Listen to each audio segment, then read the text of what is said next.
Hello there, another episode of my friend Bob. It's almost fall, and that's one of those sad times for summer gardeners. But all that said, you still have time to grow your fall crops. You can start your brassicas right now, start your lettuces and everything. We've been talking about it for a few of our last episodes. You still have enough time to grow things. But I was sad today when I looked outside of my window, and one of my huge trees in the back, you can't see it, has yellow leaves on it. Well, that's how seasons work. Today we're about to do inventory of all our failures for this season. There were successes also, but I'm not about to show you the successes. What I want to show you is whatever failed. There are multiple reasons. Some I know the answers, some I don't. So whenever I don't know the answer to something, who do I go to? Not Ghostbusters, but Bob. Bob is here today, and we'll talk to him about things. So here's Bob. Hello all, it's good to see you all again. As Steve said, we're winding down. It's the last weekend in August, Labor Day weekend. So we're going to take a look back in retrospect and see what worked and what didn't work. And we'll go from there. Multiple things which we will discuss with Bob. I've been trying something for the last few years, and that could be a failure also. So this is why I want Bob to have a look at these plants, and let's try to figure out that whatever I was trying, is that a failure or not. What I've been trying is using compost and trying to use as little as possible of any kind of a fertilizer. I hardly use any fertilizer this year, but as I said, there are some successes also. You would not see those today, but we will go around the garden and do our failures. With the failures, we'll start with some of the plants that I started in spring. Some brassicas. You'll see where they are. I did not pull it out just to finish this video because I'm ready to pull those out, and I already have seeds starting indoors that I want to bring in here and plant there. So let's go around.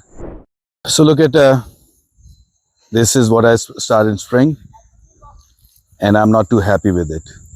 Here are the cabbages. So Bob, what do you think? Well, there's some insect activity on it, but I don't think that's the main problem. This broccoli, let's see if we see any cabbage worm in there. They're not there. I think a lot of it was just the temperatures. It got so hot so quick. These cold crops, the brassicas, they like it more on the cool side. This one's starting to head up. Again, I don't see any of the cabbage worm, but there's definitely a little bit of damage there. This year, I think a large part of the problem was something we couldn't control, was the heat. You got those 90-degree spells for extended periods, 4 or 5 days, and just one after the other. So what could have been done? More watering? What could have helped us? Again, with the high temperatures, there's not much you could do. You're lucky. Maybe it isn't luck, but at least it's a little shaded in here, so that should have helped them a little bit. But I think the heat was just too intense. You could maybe try spritzing them with a sprayer just to cool them down a little bit, but there's not much you can do with that temperature. Now, when it comes to watering, there are multiple techniques. Sometimes you bottom water so it doesn't touch the plant. Yes. Or you can have a sprinkler system going back and forth how you yes. water the grass. Yep. So that would have been a better idea, because that's how I typically do it. I think in a container like this, usually the bottom would be fine. Just watering the soil. I'd rather get the soil, especially when you get into real hot weather like that. The evaporation rate is quick. If you're spraying it overhead and it's coming down, a lot of that's lost to evaporation. When you have, like I'm doing a drip system up north, and when you get that water right into the soil, it's soaking right in. So this is the other raised garden. The celery is doing fine. Some of the lettuces are fine, even though when I tried it last time, they were a bit bitter, so I think their time is over. This area is about full. I have not pulled anything out, but what has happened is there's nothing here. What do you think? Well, celery is definitely a success. I mean, that's a long-term crop that takes a full season, so that's still a ways to go. The lettuce looks decent. and you still have time, you could still plant more lettuce. That's one thing you can do. And again, it's something that appreciates the cooler weather. You're starting to see, now these are, I think, 3 years old.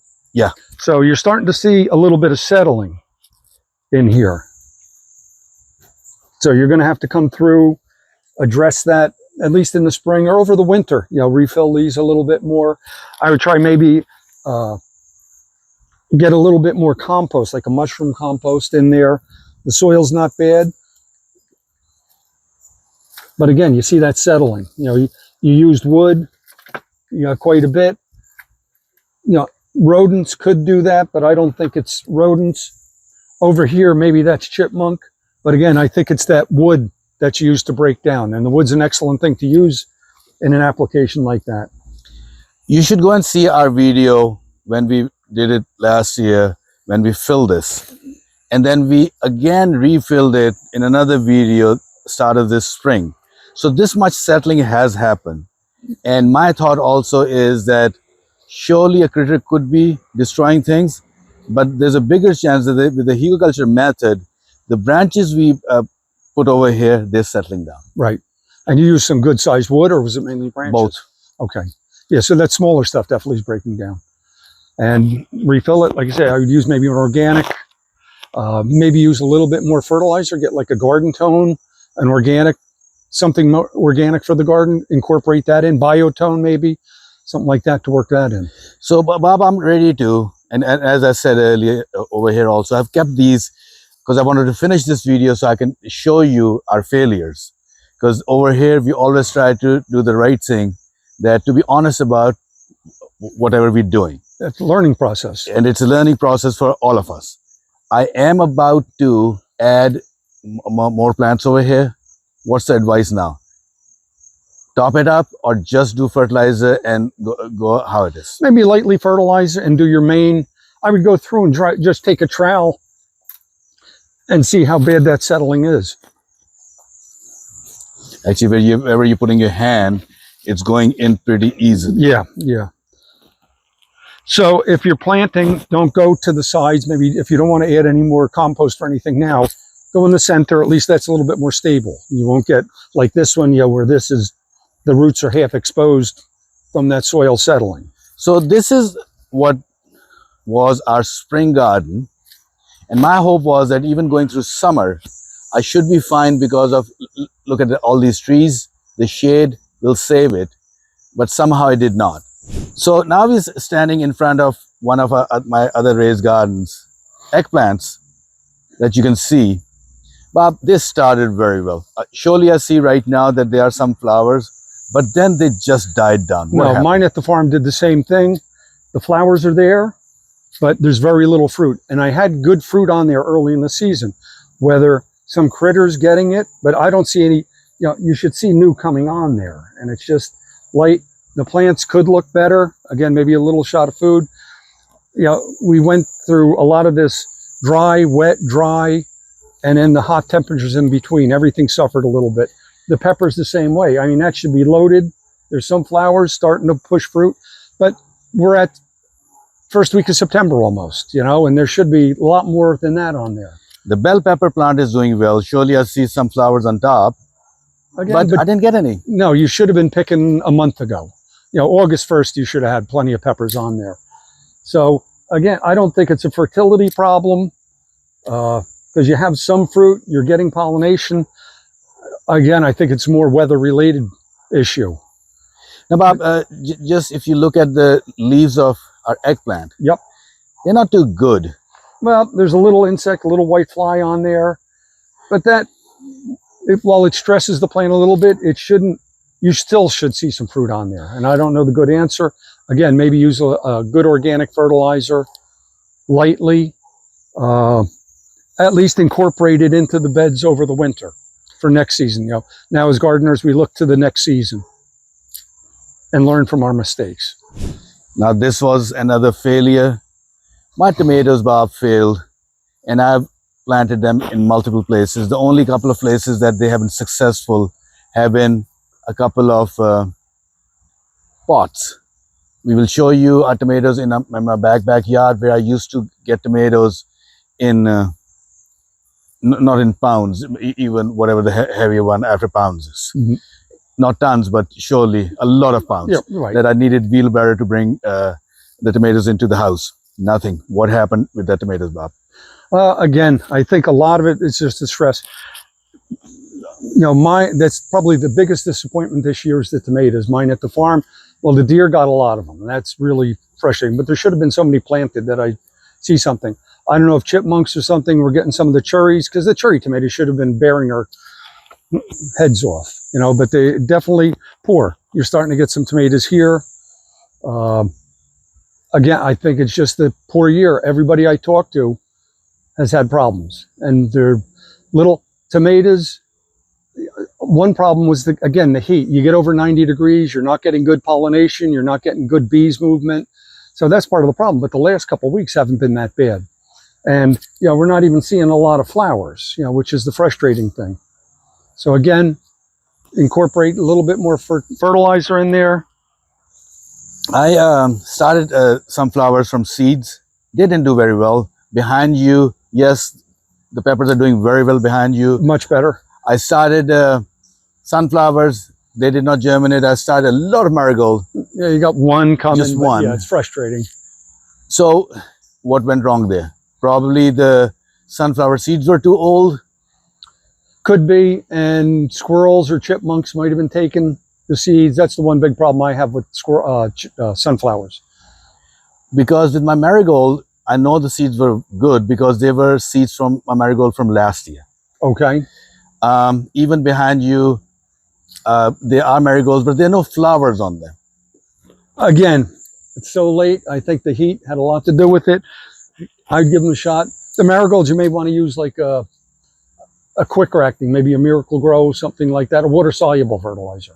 Just something to kick them in, before October's here.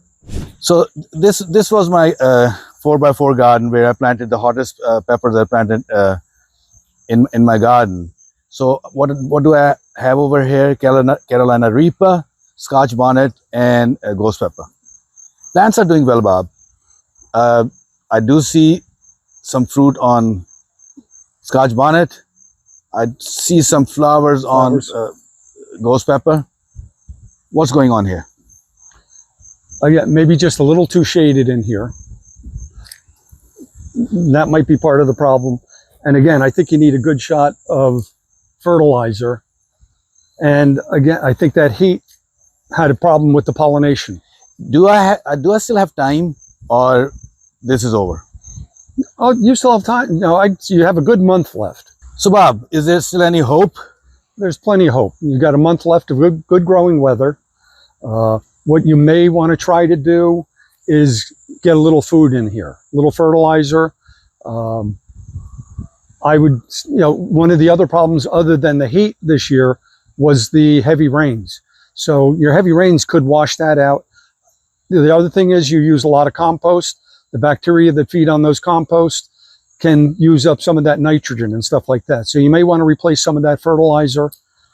And you might want to use something like a Miracle Grow, a water soluble, again, that's going to go to work pretty quick because now you're counting them down. You got 1:1. We do our 1:1 ratio. NPK. You want a 1:1 ratio would probably 1:1. Yeah, 1:1. Sorry, but yeah, would be good, or a 2:1, something like that. I do have a liquid fertilizer, which is a byproduct of fish. Fish, sure. Would that work? It's not going to hurt. It may not go to work real quick, but it's only going to benefit. So if you want to use that, that's an organic. And it's a liquid form. Liquid form. Mix it up, probably an ounce to a gallon or a couple ounces to a gallon. Put it on. Get it out of the garage, get it into the ground here. So Bob, this is our real garden that I used to grow a lot. And not that I've been neglecting, weeds took over. Again, there are videos about it. We tried to figure the weeds out and everything. It didn't do well. What do you think? Well, the weeds definitely didn't mind the heat and the moisture, the excess moisture, so they thrive. Definitely give some competition to the plants. Again, no easy answer on the tomatoes. It was just a horrible year, I think. You don't have the wildlife problems that I have at the farm. My tomatoes just got chewed to the ground. The okra is looking okay. Corn is looking okay. It's a little late. I'd like to see the ears a little bit fuller, but it's just starting to push its silk. I did start the corn a bit late to begin with, because I started from my own seed and I was a bit late. Okay. And these are not white or yellow corn. This is your ornamental Yes. corn. Yeah, corn. so it's you're starting to see some ears forming up. So you might get some out of that yet. You've got squash back here that has mildew, either downy or powdery mildew, which, you know, you could spray for it, but you really got to keep on top of it. It'd be too late to spray this. This is a winter squash. Yeah. Right? Yeah. So these are all surprises. I don't know what's what. Okay. They came from last year. There's flowers. I don't see any fruit setting up yet. The powdery and downy mildew usually comes so late that, you know, the plants usually have some fruit on there. So I don't think worth spraying. There's fertilizers that are going to help with that. Again, just one horrible year. You know, more failures than successes. The best we could do is look for next year. You know, you had things you can't control. You can't control the weather, the heat. Watering, you can help supplement a little bit, but you can't take it away when you have too much. The wildlife, you're pretty protected in here. That's something we have a little bit of control on, but they could still jump over that fence. But you're in an area where there's not as much as I have at the farm. So Bob, any parting words? Well, you know, it's good to look back on this summer and see where our problems were. Again, mainly the weather, and there's not much you could do. Insect wasn't as bad. Overall, disease wasn't as, we're starting to get some disease on the tomatoes, things like that. Usually it'll help to keep them clean. As soon as you get the disease, or hand pick, get any of those leaves out of there. Try to get your weeds away. Better air circulation is much better. We'll look forward to next year. And we're starting to plan out already. And don't regret this year. Well, you can regret it, but don't really. Thank you, Bob, for all this information. This helps me and all the people who watch this. And thank you, all of you, for watching. Keep on watching our channel, My Friend Bob. We will bring Bob whenever we don't have answers. He's our resident expert. He helps us with all the answers. Like and subscribe, and I'll see you next week. Thank you so much. Thank you for the opportunity.